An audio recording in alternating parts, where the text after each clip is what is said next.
Au pôle Nord, une inquiétude grandissante s'emparait de l'atelier des lutins. Le Père Noël avait mystérieusement disparu, et les lutins, après avoir cherché dans tous les coins et recoins, commençaient à craindre le pire. L'atelier était empreint d'un silence inquiétant, les cadeaux s'empilaient sans la guidance joyeuse de l'homme en rouge. Les lutins organisèrent des équipes de recherche, explorant les endroits les plus reculés. Ils interrogeaient les jouets, et même les flocons de neige, espérant trouver des indices sur la disparition du Père Noël. Cependant, aucune trace du Père Noël.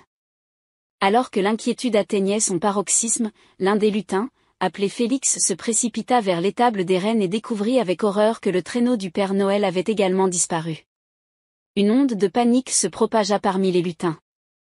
Un voleur. La piste était chaude. Les lutins suivirent les traces du traîneau dans la neige, traversant les forêts enchantées. Plus ils avançaient, plus l'inquiétude grandissait. Les traces semblaient les mener vers un endroit silencieux. Arrivés à cet endroit, les lutins se trouvèrent perplexes. Les traces semblaient disparaître comme par magie. Félix, cependant, déterminé à percer le mystère, scruta les environs. C'est alors qu'il remarqua un léger ronflement provenant d'un bosquet.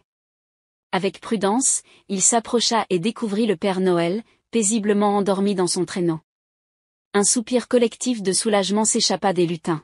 « Regardez, mes amis, notre cher Père Noël avait simplement besoin de faire une petite sieste », s'exclama Félix, avec un mélange de soulagement et d'amusement. Le Père Noël se réveilla lentement, entouré par ses lutins préoccupés. « Eh bien, mes amis, je ne pouvais pas résister à une petite pause.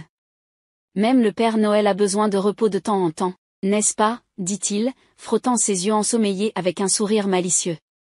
Les lutins, passant de l'inquiétude au soulagement, éclatèrent en sourires. Ensemble, ils ramenèrent le Père Noël et son traîneau à l'atelier, où l'inquiétude initiale céda la place à une célébration joyeuse. Depuis ce jour, les lutins s'assurèrent que le Père Noël avait suffisamment de temps pour se reposer, préservant ainsi la magie de Noël avec une vigilance renouvelée.